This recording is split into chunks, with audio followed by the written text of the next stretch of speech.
1982 में बंगाल के मुर्शिदाबाद में एक मध्य वर्गीय परिवार में जन्म होता है, एक लड़के का जो अपने 9 भाई बहनों में से चौथे नंबर पर था।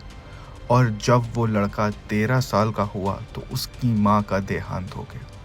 माँ के देहांत के बाद पिता ने जल्दी ही दूसरी शादी कर ली।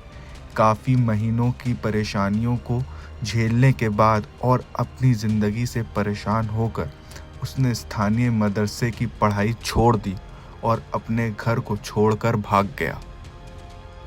मुर्शिदाबाद से भागकर वो नादान घाट में आके बस गया और कचरा उठाने का काम करने लगा। 2 साल बाद उसने शादी कर ली और उसके 3 बच्चे भी थे। उसकी ज़िंदगी पहले से बेहतर हो गई थी, पर कहते हैं ना, ज़िंदगी में कब क्या हो जाए किसी को नहीं पता। जी हाँ, फिर इस लड़के ने कुछ ऐसा किया जिसने पूरे बंगाल ही नहीं, पूरे भारत को हिला कर रख दिया। जी हाँ, आज की ये कहानी है पश्चिम बंगाल के सबसे खौफनाक सीरियल किलर कमरुज़्ज़मान सरकार की, जो चेन मैन के नाम से मशहूर था। कमरुज़्ज़मान पर हुगली और पूर्वी दरवान ज़िले में 15 मामलों के आरोप लगाए गए थे। इन 15 मामलों में से 2 बलात्कार के, 7 हत्या के और बाकी 6 हत्या के प्रयास के मामले थे, जबकि उसने पीड़ितों की उम्र 16 से 75 साल के बीच थी। कुछ मामलों में सरकार पर डकैती से संबंधित धाराओं के तहत भी मामले दर्ज किए गए थे, क्योंकि उसने पीड़ितों को लूटा भी था। चेन मैन द्वारा किए गए सभी अपराध 2013 से 2019 के बीच में हुए थे, जिसने पूरे ही पश्चिम बंगाल को खौफनाक कर दिया था।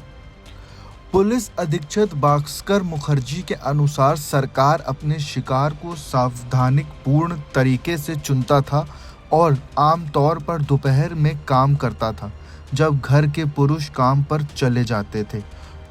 उन्होंने बताया कि सरकार 2 से 3 दिनों तक शिकार के घर पर नज़र रखता था, ताकि ये सुनिश्चित हो सके कि उसका शिकार घर पर अकेला है।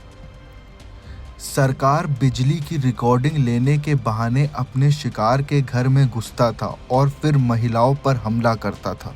उसके हमले के बच निकलने में कामयाब रही कुछ महिलाओं ने अदालत को बताया, सरकार अपने शिकार का साइकिल की चेन से गला घोट कर हत्या कर देता था। फिर उसके सिर पर लोहे की रॉड से हमला करता था ताकि वो पूरी तरीके से मर जाए। साइकिल की चेन से अपने शिकार पर हमला करने के उसके तरीके के कारण उसका नाम चेन मैन रखा गया था। वो इतनी हत्याएं इसलिए करता था क्योंकि उसका विश्वास अंधविश्वास में था। और पुलिस ने बताया कि सरकार के ज्योतिषी के कथित तौर पर उसे कहा था कि लाल रंग उसके लिए भाग्यशील है और इसलिए वह अपनी बाइक और हेलमेट का उपयोग करता था, जो कि लाल रंग का था। जबकि कुछ महिलाएं उसके हमले से बचकर भागने में सफल भी रही थीं। एक पुलिस अधिकारी ने बताया कि 1 जून 2019 को पुलिस ने सभी सुराग जो उन्हें मिल सके उन नागरिक सेवकों के साथ साझा किया जो यातायात प्रदान में पुलिस की मदद करते हैं। अगले दिन ही सफलता मिली। 2 नागरिक स्वयंसेवक 28 वर्षीय अनिर्बान घोष और 30 वर्षीय कोंकण सतारा एक लाल मोटरसाइकिल को रोककर उसका नंबर नोट कर रहे थे। तभी एक और लाल मोटरसाइकिल पर सवार एक व्यक्ति ने बैरिकेड को पार करने की कोशिश की, जिसे उसका संतुलन बिगड़ गया और वो ज़मीन पर गिर गया। जब वो ज़मीन पर गिरा और स्वयंसेवक ने उनको पकड़ा तो वो सरकार निकला। सरकार वहां से भागने की कोशिश कर रहा था, मगर उसको तुरंत ही गिरफ्तार कर लिया गया। गिरफ्तारी के बाद उसकी सख्त कार्रवाई हुई और कार्रवाई में सरकार ने बताया कि उसका अंधविश्वास इतना ज़्यादा था कि उसको लगता था कि महिलाओं के लाल खून को देखने के बाद उसकी ज़िंदगी बदल जाएगी और उसकी ज़िंदगी में और पैसा आने लगेगा। जी हाँ, ये कहानी पूरी की पूरी अंधविश्वास पे है कि कैसे एक इंसान ने एक अंधविश्वास में पड़कर अपनी पूरी ज़िंदगी बर्बाद कर ली और बंगाल की कई महिलाओं की हत्या कर दी। ब्यूरो रिपोर्ट, क्राइम तक।